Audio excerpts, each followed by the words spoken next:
Ezra, ya, Ezra warisan reformasi. Ada lebih banyak bukan ayatnya, tetapi kita hanya akan melihat dari Nehemia 8 dan kemudian nanti juga kita akan membaca di dalam Ezra 9 saja, sebagian saja. Saya minta nanti kita melihat dalam Nehemia 8 ayatnya yang ke-1 sampai dengan ke-12. Nehemia 8 ayatnya yang ke-1 sampai dengan ke-12. Bisa?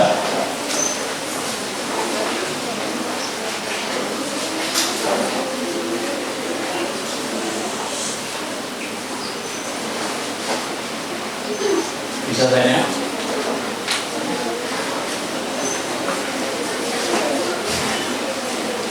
Ya, Nehemia 8 ayat 1 sampai dengan 12. Saya membaca ayat yang pertama, Bapak Ibu Saudara membaca ayat yang kedua, dan kita bergantian seterusnya. Maka serentak berkumpullah seluruh rakyat di halaman depan pintu gerbang air. Mereka meminta kepada Ezra, ahli kitab itu, supaya ia membawa kitab Taurat Musa, yakni kitab hukum yang diberikan Tuhan kepada Israel. Lanjut lalu pada hari ayat 3.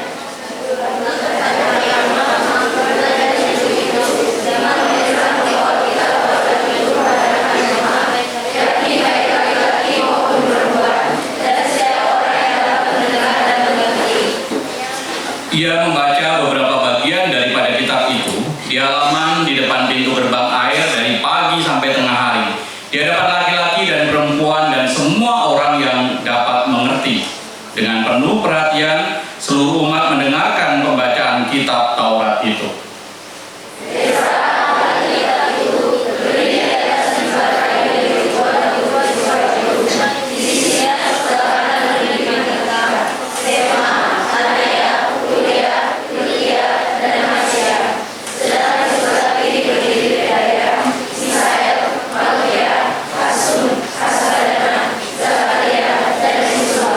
Ezra membuka kitab itu di depan mata seluruh umat, karena ia berdiri lebih tinggi dari semua orang itu. Pada waktu itu, ia membuka kitab itu, semua orang bangkit berdiri.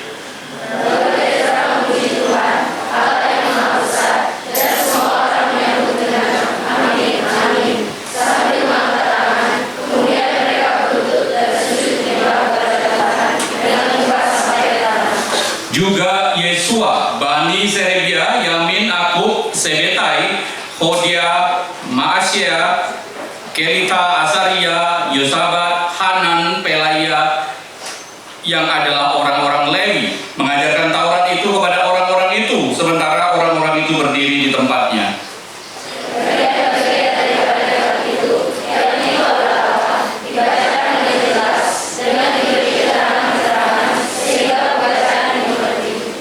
Lalu Nehemia, yakni kepala daerah itu, dan Imam Ezra, ahli kitab itu, dan orang-orang Lewi yang mengajar orang-orang itu berkata kepada mereka semua, hari ini adalah kudus bagi Tuhan Allahmu. Jangan kamu berduka cita dan menangis, karena semua orang itu menangis ketika mendengar kalimat-kalimat Taurat itu.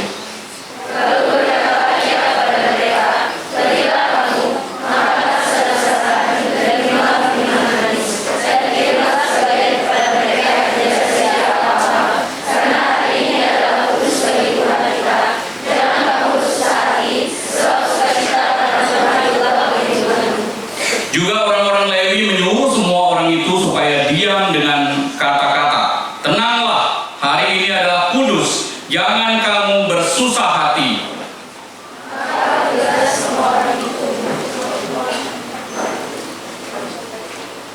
Lanjut. Maka pergilah.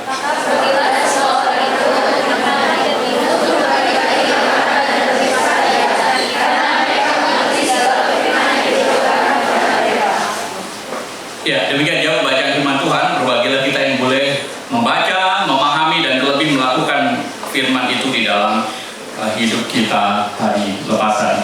Baik, Ibu yang terkasih dalam Tuhan, anak yang terkasih dalam Tuhan, saya mengajak kita sebentar, sejenak bercermin, melihat, merefleksikan ke dalam diri kita. Ya, akhir-akhir ini kira-kira seperti apa yang digambarkan ya di dalam diri kita. Ya.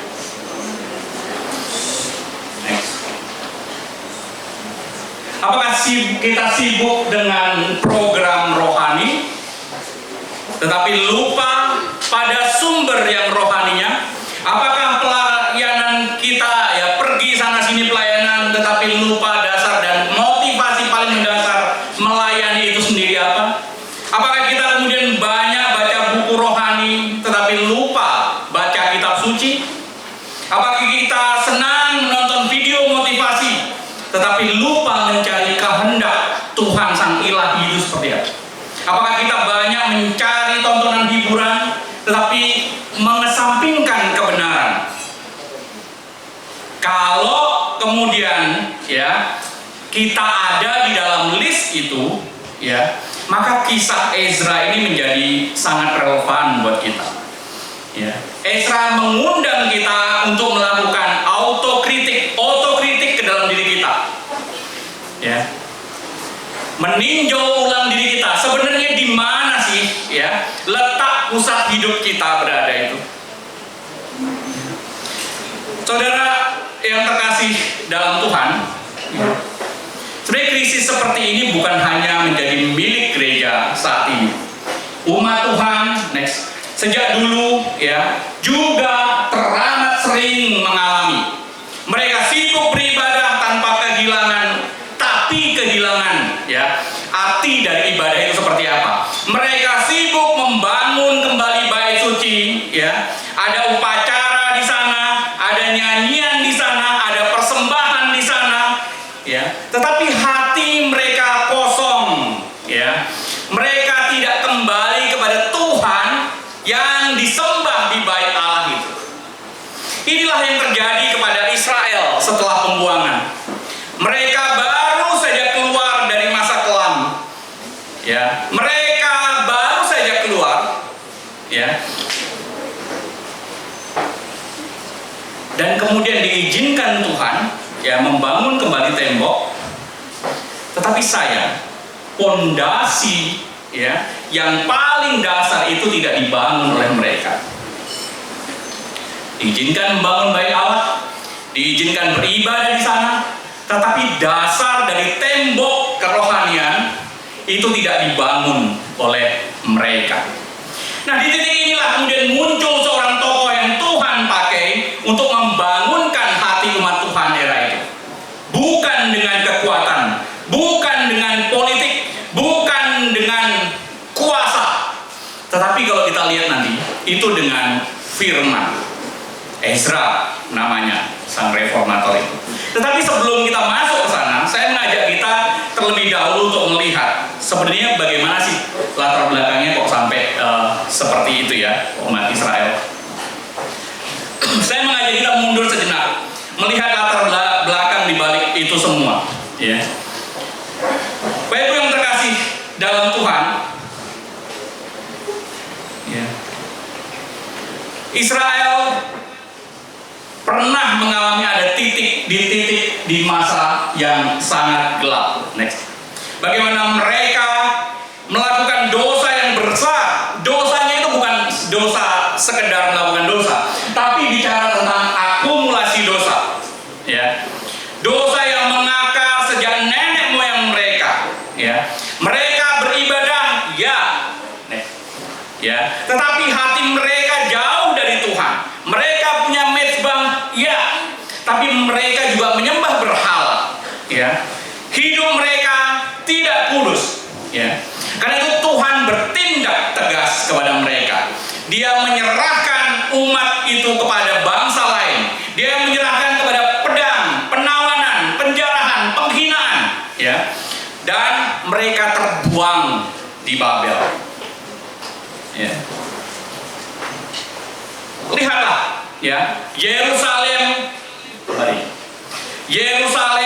kota lambang kemuliaan itu, gitu, ya, lambang kemuliaan Tuhan, lambang pemeliharaan Tuhan, lambang kekuatan Tuhan, itu kini menjadi puing-puing, ya, hancur, dibakar, dirobohkan, musnah. Lihatlah umat pilihan Tuhan itu, ya, yang dipilih secara khusus oleh Tuhan itu kini menjadi tawanan, jadi budak tidak berdaya. tidak berarti apa-apa.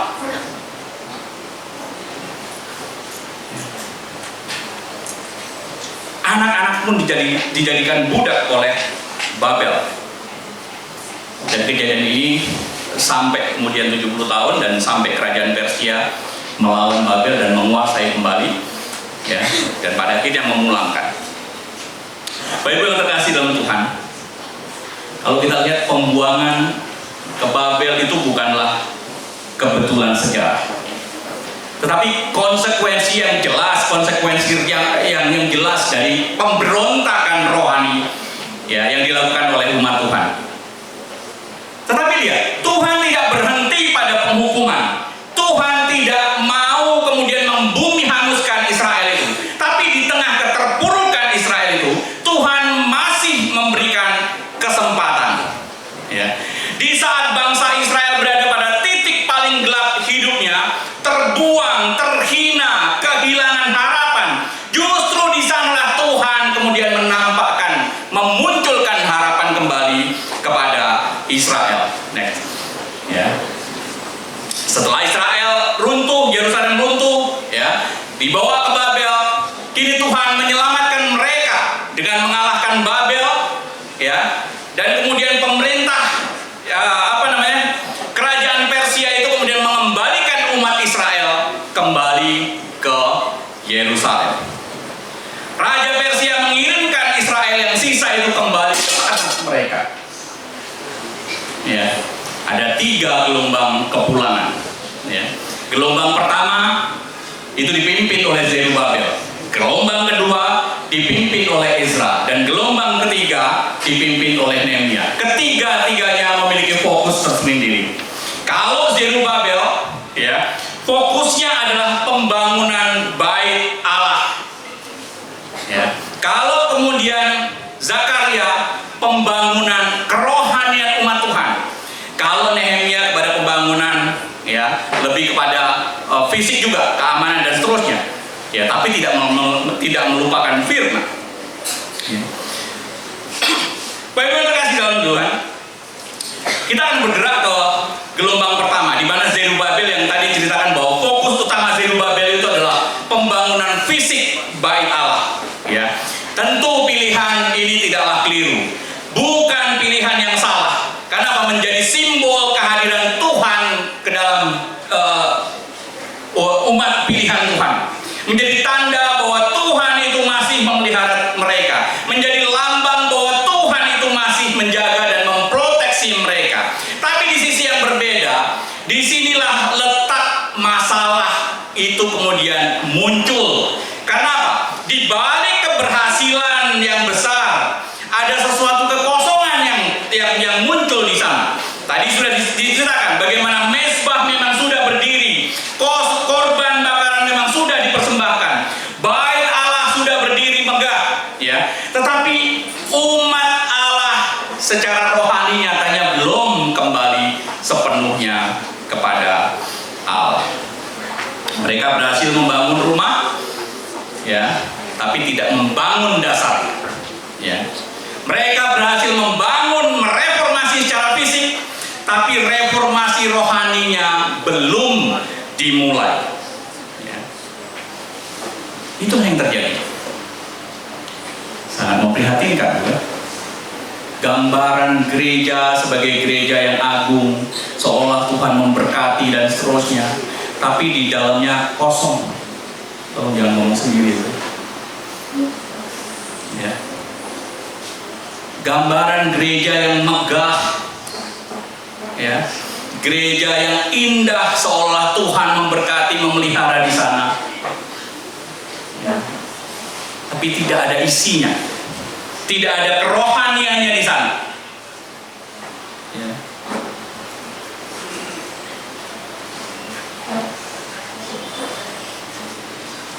Membangun gereja tentu ada kebanggaan, ya. Apalagi kalau dilengkapi dengan multimedia yang baik, dilengkapi dengan fasilitas yang baik. Tetapi masihkah kemudian kita akan menikmati ibadah itu kalau tidak ada fasilitas-fasilitas penunjang tadi itu?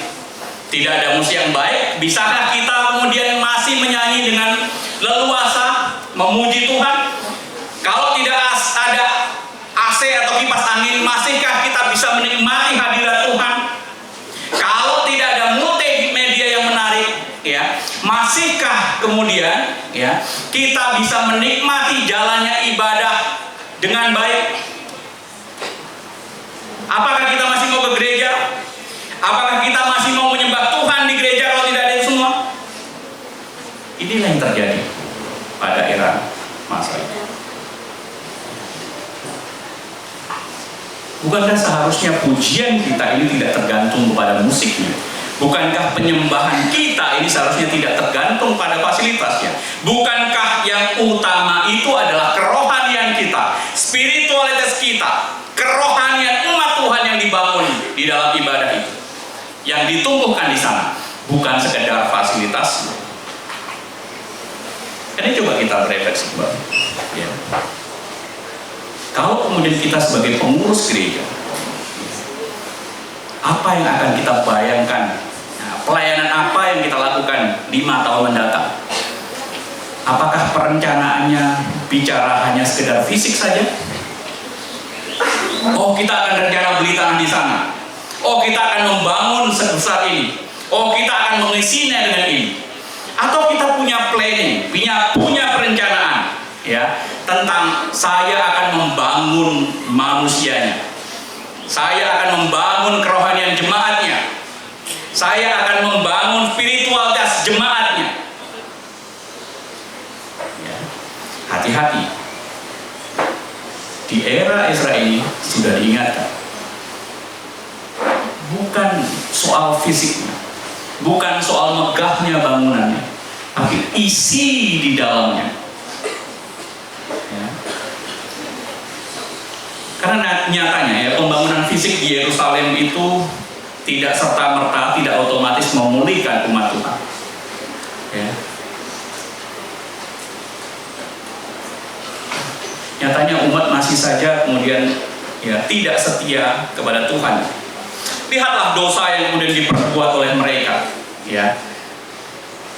Lihatlah seperti yang disampaikan para pemuka di Ezra 9 ayat 1 sampai 2 kepada Ezra, bagaimana gambaran dosa mereka. Saya akan bacakan untuk kita, Ezra 9 ayat 1 sampai 5. Sesudah semuanya itu terlaksana, datanglah para pemuka mendekati aku.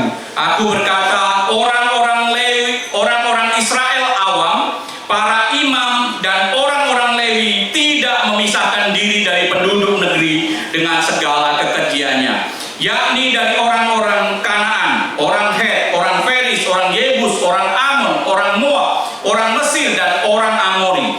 Karena mereka telah mengambil istri dari antara anak perempuan orang-orang itu untuk diri sendiri dan untuk anak-anak mereka, sehingga bercampurlah benih yang kudus dengan penduduk negeri. Bahkan para pemuka dan penguasalah yang lebih dahulu melakukan perbuatan tidak setia itu.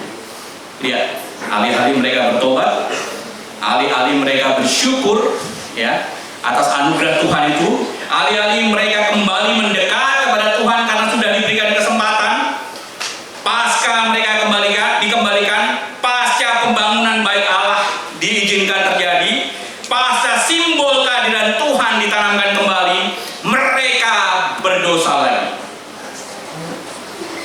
Next.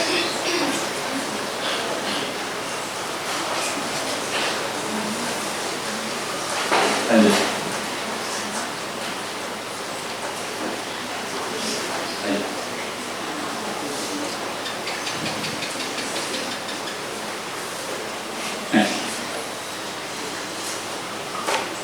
Krisis itu berlanjut. Masalah identitas, masalah ketaatan mereka kawin campur dengan bangsa-bangsa yang lain. Ya. Ini bukan soal kawin campurnya, tapi dampak terhadap kawin campur terhadap eksklusivitas umat Tuhan tadi. Ya. Terhadap keberlangsungan umat Tuhan tadi. Pernikahan campur, ya, membawa benih yang tidak kudus bagi kehidupan orang yang percaya. Ya. Belum lagi keterlibatan para pemimpin yang justru menjadi pelopor untuk melakukan tindakan yang berdosa tadi. Kalau seperti bait Allah atau mezbah itu berdiri kembali. Karena toh apa yang dilakukan tidak lebih daripada yang dilakukan sebelumnya. Bait Allah yang menjadi simbol kehadiran Tuhan, ya, menjadi simbol kemuliaan Tuhan, menjadi simbol penyertaan Tuhan, tidak kelihatan.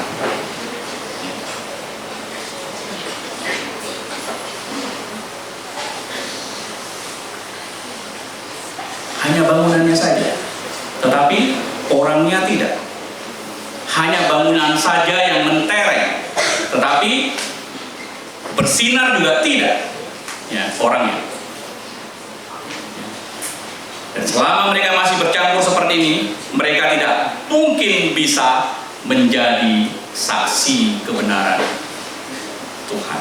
Selama mereka masih hidup dalam ketidaktaatan seperti ini, ya, maka tidak mungkin mereka bisa menampilkan, ya, menyinarkan diri mereka.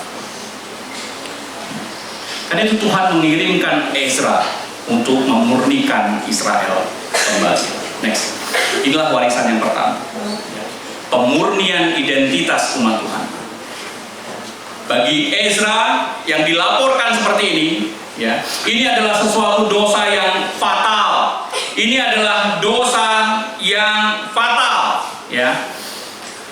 Jangan lupa Israel kemarin, ya, Israel sebelumnya terbuang itu karena dosa yang sama. Dan sekarang setelah diberikan kesempatan oleh Tuhan, kembali Israel melakukan hal yang sama. Apa bedanya sebelum bait Allah dengan sesudah bait Allah dibangun kembali, kalau intinya di dalamnya sama saja? Ya. Dan ironisnya pemimpin umat melakukan pelanggaran, imam dan awam sama saja, orang tua dan anak-anak sama saja, sama-sama berdosa di hadapan Tuhan, ya.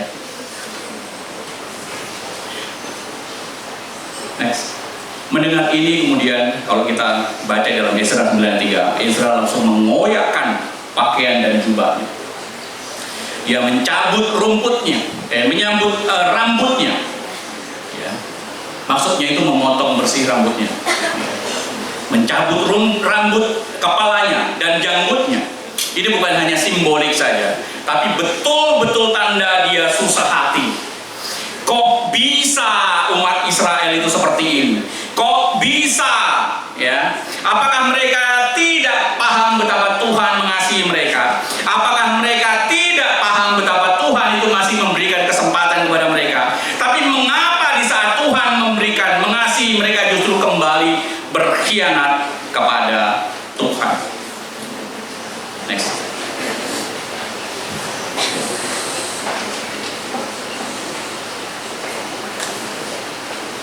Dia mengaku, ya, dia mewakili umat, ya, mewakili bangsanya untuk meminta ampun kepada Tuhan, mewakili bangsanya meminta ampun dosa kepada Tuhan. Dia pertama-tama mengungkapkan rasa malunya di hadapan Tuhan. Ya Allahku, aku malu dan mendapat celah sehingga tidak berani menengadahkan mukaku kepadamu. Ya Allahku, karena dosa kami telah menumpuk mengatasi kepala kami, dan kesalahan kami telah membumbung ke langit. Di depan umat, Ezra mengakui bahwa kebenaran, kebijaksanaan Allah sebelumnya yang menghukum mereka karena kebebalan moyang mereka, karena kebebalan umatnya. Ezra di depan umat juga mengakui dan sekaligus menghitung, ya, betapa Tuhan itu masih meninggalkan, masih menganugerahkan orang-orang yang terluput, ya, dari bencana itu. Ya, jangan lupa itu anugerah Tuhan untuk mereka. Demikian kata Ezra, Tuhan membuat mereka, walaupun mereka jadi tawanan, Tuhan masih membuat mereka disayangi oleh raja-raja Persia. Walaupun mereka, ya, beberapa jadi tawanan, tapi Tuhan masih membuat mereka terluput, ya, memberikan mereka keleluasaan dalam tanda petik, ya, ketika mereka ada di tempat perhambaan. memberi mereka keleluasaan membangun bait Allah, membangun tembok di Yehuda dan Yerusalem. Dalam doanya di depan umat, Ezra memperingatkan betapa bahayanya kalau umat Tuhan itu melanggar kembali ketetapan itu. Ya. Kalau Tuhan sebelumnya masih memberikan kesempatan dengan menyisakan sedikit, nah sekarang kita melakukan lagi, mau dibantai semua kita. Ya. Tidakkah engkau akan murka kepada kami sampai kami habis binasa? Mau dibunuh semua kita. Maka tidak heran betapa Ezra itu kemudian ya sangat berduka di hadapan jemaat dan berduka di hadapan Tuhan. Inilah imam sejati. Imam yang benar-benar mewakili umatnya. Kalau umat berdosa bukan soal menunjuk, kamu salah, kamu keliru, bukan soal. Ketika umat terpuruk, umat tidak ditinggalkan. Ketika umat jatuh, umat tidak dibiarkan. Ketika umat tersesat, umat tidak ditinggalkan. Ya. Dan ini imam yang luar biasa. Ketika Ezra menangis bersujud, ya, di depan rumah Allah, lalu kemudian ada muncul satu jemaat Israel namanya Sekanya bin Yehiel, ya. Sekanya menyampaikan usulan, kita bikin komitmen kembali kepada Tuhan, ya. Tentu saja dalam kegentarannya dia. Kita harus mengikat perjanjian dengan Allah, ya. Mengusir semua perempuan asing itu beserta anak-anaknya, ya. Dan singkatnya, ya, hal itu disetujui oleh Ezra, dan Ezra mengikat perintah, ya. Ezra mengikat itu semua, ya.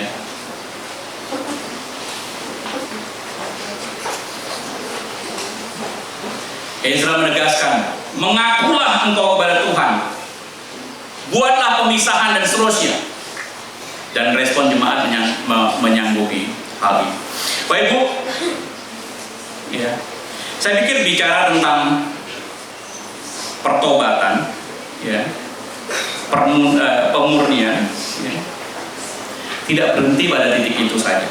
Pemurnian tanpa pembaharuan komitmen, yaitu sia-sia saja, karena bicara penyesalan saja.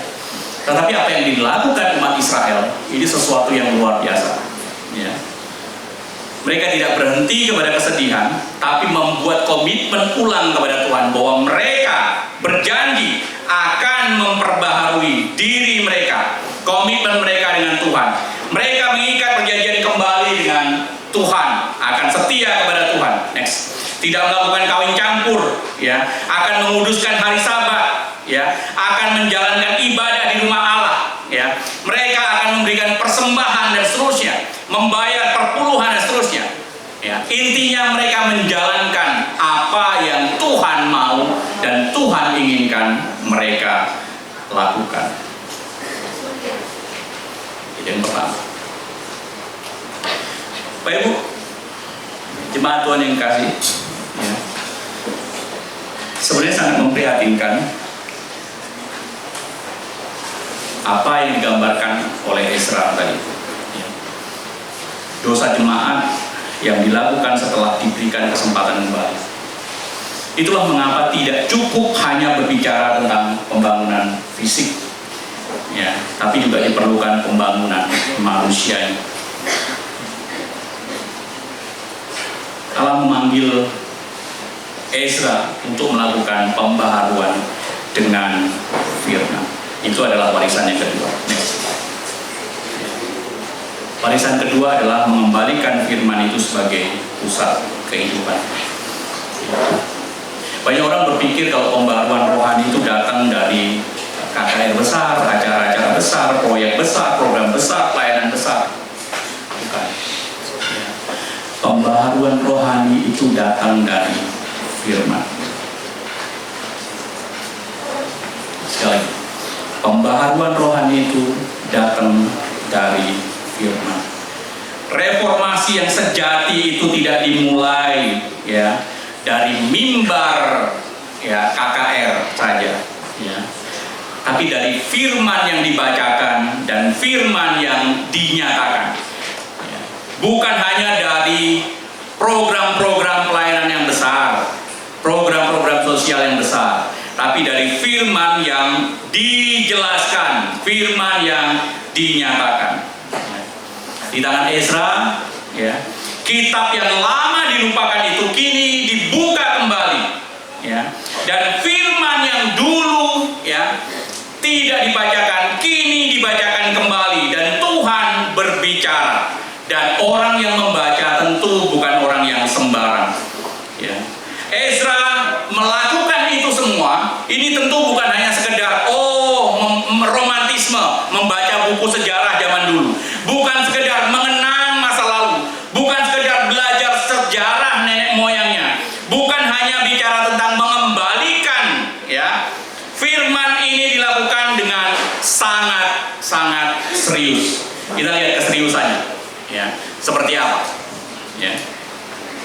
Pertama, firman itu disampaikan orang yang memiliki otoritas dan kapabilitas, memiliki kekuasaan ya dan kemampuan ya.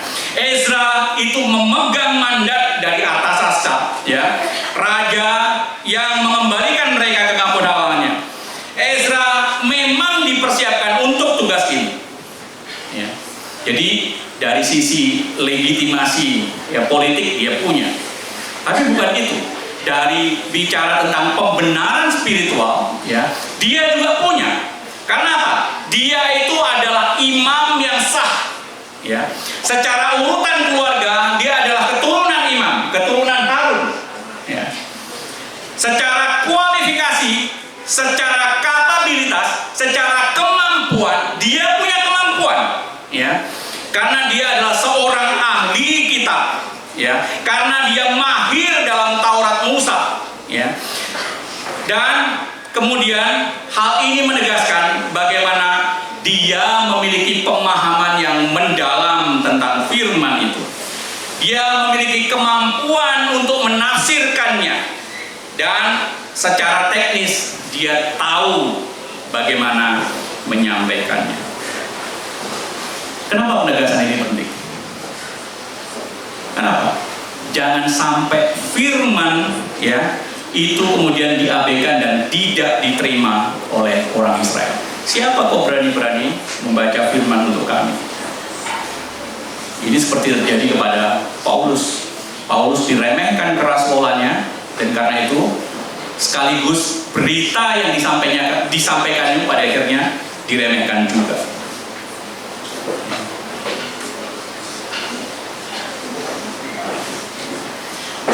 Bukan hanya bicara tentang kemampuan dirinya, tetapi juga komitmen dari Ezra ini juga penting. Itu menjadi salah satu pemicu untuk melakukan pembaruan rohani. Komitmen apa? Next.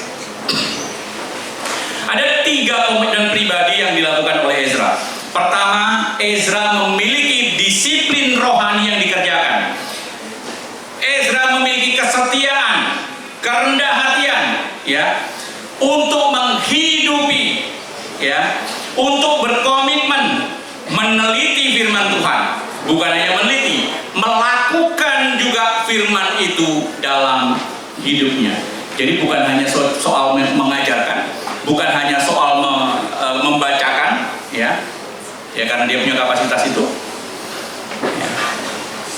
Berapa literatur menyebutkan misalnya era itu, ya, tidak semua orang bisa membaca Alkitab dalam bahasa aslinya. Maksudnya tulisan-tulisan waktu itu hanya tulisan huruf yang mati saja. Misalnya SLMT, ya. Orang bisa menebak itu bukan selamat, tapi selimit juga bisa. Ya, selumut juga bisa misalnya. Bisa seperti itu. Nah, karena itu perlu orang yang pakar menegaskan. Ini kata ini maksudnya apa? Ya. Makanya dijelaskan dalam Alkitab tadi, bukan hanya soal membacakannya, tapi juga memberikan keterangan-keterangan, menafsirkan apa yang kemudian dijelaskan. Bukan hanya meneliti Taurat, tapi juga memiliki komitmen melakukan Taurat itu. Bukan hanya berkomitmen melakukan, tapi juga mau mengajarkan. Bapak Ibu terkasih dalam Tuhan, saya pikir perubahan itu hanya ilusi kalau kemudian kita tidak memulainya dari kesadaran diri. Pembaharuan rohani itu cuma mimpi kalau kemudian kita sebagai pemimpin, sebagai guru, sebagai gembala, sebagai majelis, sebagai imam, tidak memiliki komitmen untuk pembaharuan diri.